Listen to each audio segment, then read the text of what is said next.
I'm Matthew Kelly, and welcome back to Radical and Relevant, where each day we explore the genius of Jesus in the Gospels.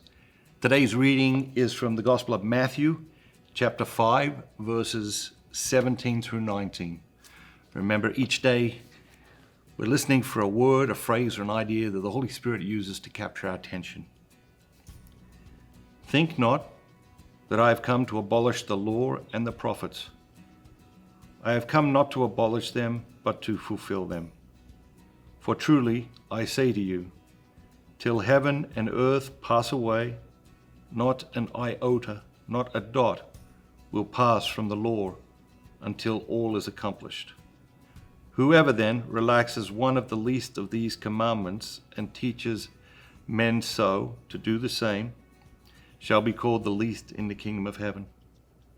But he who does them and teaches them shall be called great in the kingdom of heaven.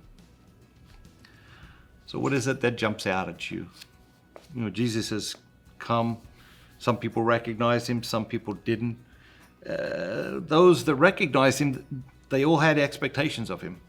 And just as you have expectations of everybody you encounter, and everybody you encounter has expectations of you. And sometimes we live up to them, and very often we don't. Sometimes only because we don't know what the expectations are. In the case of Jesus, people had these expectations around the Messiah, and they were not just individual expectations, they were multi-generational expectations, and not just multi-generational expectations, but expectations that had been building for thousands of years. So the Messiah shows up. Those that recognized him had massive expectations of Jesus. And I think some of them must have had the expectation that Jesus was going to throw out the old stuff and bring in everything new. And what is he saying here today? He's saying, no. He's not come to abolish the law and the prophets. And so this would have created confusion among people who had the expectation that he was going to throw the old stuff out. We, of course, live in a disposable culture. We throw so much away. Something stops working. Do we fix it? In most cases, we don't. You know, we throw it away and get a new one, or we send it back and get a new one. And this disposable attitude has implications far beyond our consumption of material goods. It affects our relationships. Lots of people, right?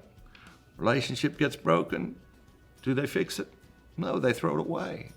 This mentality, it seeps into every aspect of our lives. And of course, Jesus is talking about this here. The tendency for us is to have expectations that this should be thrown away, or that should be thrown away, or this is too old-fashioned, or that is too old-fashioned, or this isn't relevant anymore, or that isn't relevant anymore. And most of the time, what Jesus is saying is, it isn't that these things aren't relevant anymore. It is that our lives have become irrelevant to these things. And these things are the most relevant things. So if our lives are irrelevant to the most relevant things, we need to step back, we need to take another look, we need to make adjustments. Have a great day. Remember, be bold, be Catholic. I was at dinner many years ago.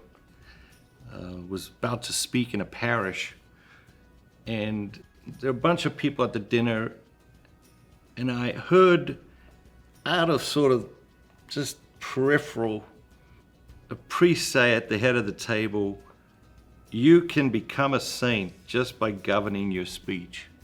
And it was just so convincing, it was so compelling. I have wanted to write this book for at least 20 years. And it's The Forgotten Way, the St. James Master Plan. The Forgotten Way, the St. James Master Plan. If you haven't got a copy, encourage you to pick a copy up. I think it's probably It might be the most challenging thing I've ever written. The promise of this book is very simple. You can transform your life by changing the way you speak. The Forgotten Way, the St. James Master Plan. Hope you pick up a copy today. God bless you, and remember, be bold, be Catholic.